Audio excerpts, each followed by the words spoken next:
अपनी जिंदगी को आसान बनाना और बेहतर बनाना हर औरत का हक है, तो क्यों ना घर के काम और किचन के काम करते हुए ऐसे टिप्स एंड ट्रिक्स को फॉलो किया जाए जो हमारी जिंदगी को वाकई में बेहतर बना सकें।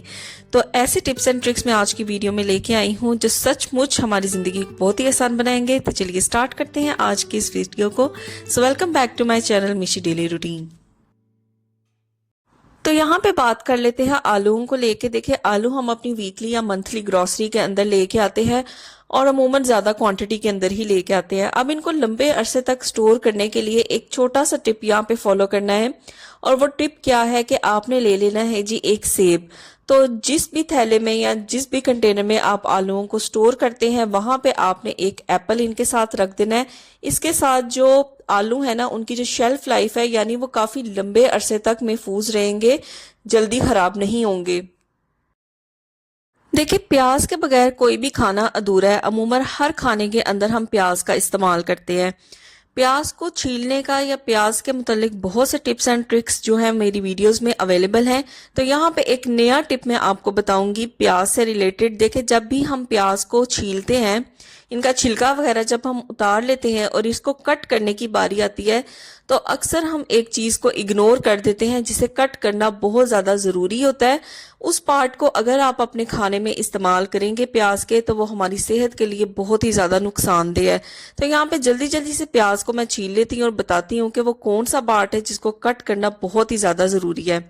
तो देखिए, अमूमन ये जो ऊपर वाला हिस्सा होता है ना, इसको हम इस तरीके से उतार तो देते हैं, और जब हम प्याज को काटते हैं और काटते साथ ही हम इसको जिस तरह भी लंबा लंबा काटना है या चॉप करना शुरू कर देते हैं। लेकिन ये वाला जो पार्ट होता है ना, इसको हम उतारना अक्सर भूल जाते हैं। ये पार्ट बवासीर का बाइस बनता है। अगर हम इसको अपने खाने में शामिल करेंगे तो हमें बवासीर की बीमारी या प्रॉब्लम का सामना करना पड़ सकता है। तो इस वाले पार्ट को देखिए लाजमी उतारा करें, क्योंकि सारे घर वालों की सेहत आपके हाथ में है। और कुकिंग के दौरान इस वाले पार्ट को रिमूव कर दिया करें ताकि किसी भी घर के फर्द को किसी भी किस्म का प्रॉब्लम का सामना न करना पड़े। दालों को लंबे अरसे के लिए स्टोर करने के लिए काफी ज्यादा टिप्स एंड ट्रिक्स आपने देखे भी होंगे, और मेरी भी पुरानी वीडियोस में मैंने काफी टिप्स एंड ट्रिक्स शेयर किए हैं। तो देखिए, दालें हम अपनी मंथली ग्रोसरी के अंदर लेके आते हैं और चाहते हैं कि ये ज्यादा लंबे अरसे तक महफूज रहे, इनके अंदर किसी भी किस्म का जाला ना पड़े या इनके अंदर किसी भी किस्म का कीड़ा ना पड़े। तो यहाँ पे एक छोटा सा टिप है। तो जितनी भी दालें आप अपनी मंथली ग्रोसरी के अंदर लेके आते हैं, जब आप उन्हें कंटेनर के अंदर ऐड कर देंगे तो दो चीजें आपने इनके अंदर ऐड करनी है, जिससे जो दालें हैं ना वो काफी लंबे अरसे तक महफूज हो जाएंगी। तो यहाँ पे मैं सारी दालें लेके आती हूँ मंथली ग्रोसरी में, लेकिन आपके साथ शेयर करने के लिए यहाँ पे मैंने 2 दालें ली हैं। तो सबसे पहले तो हम क्या करेंगे कि जी दालों के अंदर डाल देंगे तेज पत्ता। इसको हम बे लीफ भी कहते हैं। इसके अंदर बड़ी अच्छी प्रॉपर्टीज होती है कि ये जरासीम को पैदा नहीं होने देती, जाला नहीं बनने देता, और कीड़े मकोड़े जो भी पैदा हो जाते हैं सुसरी वगैरह दालों के अंदर, उसको नहीं लगने देगा। दूसरी चीज जो इसके अंदर ऐड करनी है वो है जी इस तरीके की सूखी हुई जो सुर्ख मिर्च होती है ना, उसका इस्तेमाल करना है। अगर लंबे वाली मिर्च है आपके पास तो उसका भी इस्तेमाल कर सकते हैं। मेरे पास ये गोल वाली मिर्च थी तो मैं इसी का इस्तेमाल कर रही हूँ। तो इसी तरह दालों के अंदर दोनों को मैं दबा दूंगी। तो ये 2 चीजें हैं जी, तेज पत्ता है और सूखी हुई जो सुर्ख मिर्च होती है, उसका इस्तेमाल करें तो दालों के अंदर ना जाला लगेगा, ना कीड़ा पैदा होगा, और बड़े लंबे अरसे तक जो है ये महफूज रहेंगी। तो देखिए, इस तरीके से आप अपनी चीजों को भी सेव कर सकते हैं, और जो कॉस्ट यानी जो पैसे आपने इन चीजों के ऊपर लगाए हुए हैं वो भी आप सेव कर सकते हैं। देखिए, इस तरीके का जो पत्थर है या स्टोन है, ये अमूमन हम सभी के घरों में होता है और हम इसको एज अ स्क्रबर के तौर पे यूज करते हैं। आज की वीडियो में ना इसका बड़ा ही जबरदस्त एक और यूज मैं बताऊंगी जिसको हम इसमें इस्तेमाल कर सकते हैं।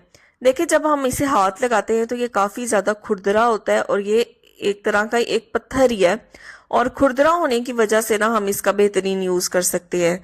देखिए, हमारे घर में ऐसी बेशुमार सी छुरियां होती हैं जिनकी वक्त के साथ साथ जो शार्पनेस होती है, जो धार होती है, वो कम हो जाती है, और अच्छे तरीके से वेजिटेबल्स की या फ्रूट्स की हम कटिंग नहीं कर पाते। तो सिंपल क्या करना है कि इस तरीके का जो स्टोन होता है हमारे घर में, उससे हम इस छुरी के ऊपर फेरेंगे, और जैसे ही हम इसे फेरना शुरू करेंगे आप खुद नोट करेंगे जो छुरी की जो शार्पनेस थी, जो धार थी, वो आहिस्ता आहिस्ता तेज़ होना शुरू हो जाएगी। तो ये देखिए 2 छुरियाँ यहाँ पे अमूमन मैं यूज़ करती हूँ ज़्यादातर। तो इन दोनों की जो शार्पनेस थी ना वो ख़त्म हो चुकी थी बिल्कुल ही। तो इस तरीके से स्टोन इसके ऊपर रब करेंगे तो इसकी जो शार्पनेस है ना वो आप देखेंगे कि वापस आ जाएगी। और ये बहुत ही ना बेहतरीन घर के अंदर ये टूल मौजूद होता है, तो मार्केट से आपको छुरियाँ दोबारा तेज़ नहीं करवानी पड़ेंगी, आप आसानी से घर के अंदर ही कर सकते हैं। तो चलिए देख लेते हैं जी आज की वीडियो का नेक्स्ट टिप। तो देखें हम मार्केट से ना अदरक लेके आते हैं और थोड़े ही अरसे बाद आप देखेंगे कि जो अदरक है ना वो खुश्क होना शुरू हो जाता है और बहुत ही ज़्यादा ड्राई हो जाता है, और जब हम इसकी कटिंग करते हैं तो कटिंग करना भी इसकी ना बहुत ज़्यादा मुश्किल हो जाता है। तो अदरक को किस तरीके से लंबे अरसे तक आप फ्रेश रख सकते हैं, तो चलिए आज की वीडियो में एक टिप मैं आपके साथ शेयर करती हूँ अदरक को लंबे अरसे तक फ्रेश रखने के लिए। तो सबसे पहले कोई भी कंटेनर या बाउल ले लें और इसके अंदर ना मैं पानी ऐड कर दूंगी। तो सिंपल जो टैप वाटर होता है ना वही मैं इसके अंदर ऐड करूंगी। तो पानी इतना ऐड करना है कि जो अदरक है ना वो अच्छे तरीके से इसके अंदर डिप हो जाए। तो पानी यहाँ पे मैंने ऐड कर दिया था। अब इसके अंदर ना मैं अदरक को ऐड कर दूंगी और तकरीबन 2 से 3 घंटे के लिए ना मैं इसको छोड़ दूंगी। तो 2 से 3 घंटे छोड़ने के बाद एक तो इसके ऊपर अगर कोई भी डस्ट वगैरह है या मिट्टी वगैरह वो भी उतर जाएगी, और दूसरा ये है कि इसकी जो फ्रेशनेस है ना वो दोबारा आ जाएगी, जो भी एक सूखापन था अदरक के अंदर वो खत्म हो जाएगा। तो यहाँ पे तकरीबन 2 घंटे के लिए मैंने ना अदरक को ऐसे ही छोड़ दिया था। अब मैं इसी पानी के अंदर इसको अच्छे तरीके से ना एक दफ़ा रब कर लूंगी ताकि जो भी डस्ट या मिट्टी इसके ऊपर लगी हुई है वो भी उतर जाए।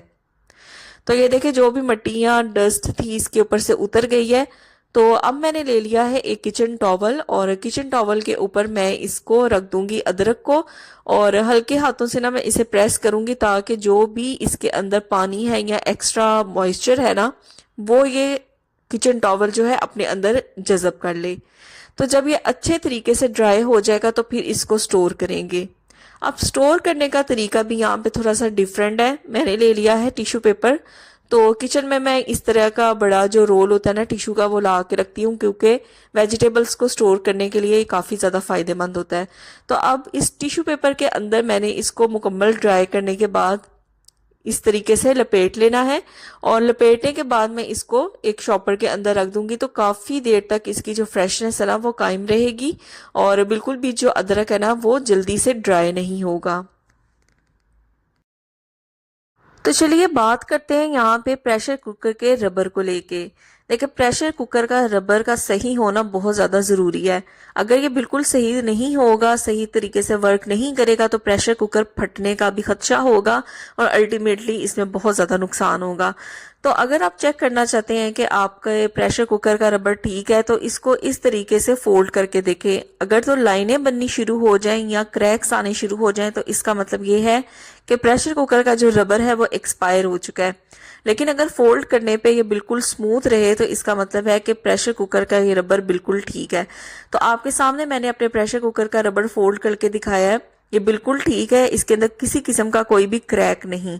तो मैं यहाँ पे कौन सा तरीका फॉलो करती हूँ जिससे जो प्रेशर कुकर का जो रबर है वो लंबे अरसे तक बिल्कुल सही रहता है, जिससे प्रेशर कुकर फटने का भी डर नहीं होता।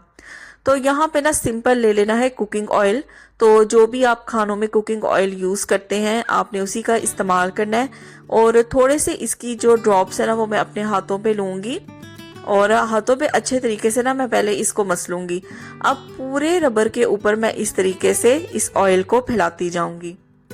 तो ऑयल लगाने का फ़ायदा ये होगा कि एक तो इसके अंदर क्रैक्स नहीं पड़ेंगे, इसकी जो लाइफ है ना वो भी इंक्रीज हो जाएगी और प्रेशर कुकर फटने का भी खदशा नहीं होगा, और मार्केट से आपको बार बार नया रबर नहीं लाना पड़ेगा। तो देखिए एक छोटा सा टिप है जिसको फॉलो करके हम अपने जो प्रेशर कुकर का जो रबर है ना उसको काफ़ी लंबे अरसे तक महफूज रख सकते हैं। तो ये देखिए आपके सामने मैंने इसके कितना ज़्यादा फोल्ड किया है, और बिल्कुल मैं इसी तरह करती हूँ। तकरीबन आप समझ लें महीने में 1 या 2 दफ़ा लाजमी आप ये कर लिया करें, तो प्रेशर कुकर का जो रबर है ना वो काफ़ी लंबे अरसे तक सही रहेगा। अच्छा जी, तो दालों को स्टोर करने का ना लंबे अरसे तक एक और टिप मैं आपके साथ यहाँ पे शेयर करती हूँ। तो देखिए मेरे सामने ये है जी चने की दाल। तो कोई भी दाल अगर आप लेके आते हैं और चाहते हैं उसको लंबे अरसे तक स्टोर करना, तो एक और टिप मैं इस वीडियो में आपके साथ शेयर करती हूँ। तो सबसे पहले आपने ले लेना है जी एक पैन। तो ये देखिए यहाँ पे मैंने एक पैन ले लिया है और उसके अंदर मैंने सारी की सारी जो दाल है वो ऐड कर दी है। अब इसका जो फ्लेम है ना वो ऑन कर देते हैं। फ्लेम को आपने बिल्कुल दम वाला रखना है, जिस तरह हम दम पे फ्लेम रखते हैं सिंपल आपने उतना ही फ्लेम रखना है, ज्यादा हाई आपने नहीं करना। तो ये देखिए जितना मिनिमम मुझसे लो हो सकता था फ्लेम उतना मैंने लो कर दिया है। अब इसके ऊपर ना तकरीबन 2 या 3 मिनट के लिए मैं दाल को अच्छे तरीके से इसके ऊपर भून लूंगी। अच्छा, इस तरीके से क्या होगा कि जो दाल है ना, एक तो वो लंबे अरसे तक स्टोर रहेगी, इसमें कीड़ा नहीं लगेगा, जाला नहीं बनेगा, और दूसरा जब रोस्ट की हुई दाल आप किसी भी खाने में इस्तेमाल करेंगे या बनाएंगे ना, तो इसका एक अलग ही फ्लेवर होगा। तो आप समझ लें कि इस तरीके से स्टोर करने से दाल का फ्लेवर भी बढ़िया हो जाएगा, और दूसरा ये है कि वो अच्छे तरीके से काफी लंबे अरसे तक स्टोर रहेगी। उसके बाद जब दाल ठंडी हो जाएगी फिर मैं इसको एयर टाइट कंटेनर के अंदर रख दूंगी। तो चलिए यहाँ पे आज वीडियो को एंड करते हैं। ये थे मेरे आज की वीडियो के कुछ टिप्स एंड ट्रिक्स। उम्मीद करती हूँ कि आपको पसंद आए होंगे। तो जाते जाते आपसे एक ये रिक्वेस्ट है कि वीडियो को ज़रूर लाइक किया करें, शेयर किया करें, कमेंट किया करें, और चैनल पे नए हैं तो चैनल को ज़रूर सब्सक्राइब करके जाया करें। आपकी सपोर्ट ही हमें ये हौसला देती है कि हम अमेजिंग से नए नए टिप्स एंड ट्रिक्स आपके लिए लेके आएँ। फिर मिलूंगी आपसे नेक्स्ट वीडियो में। Till then take care, bye bye.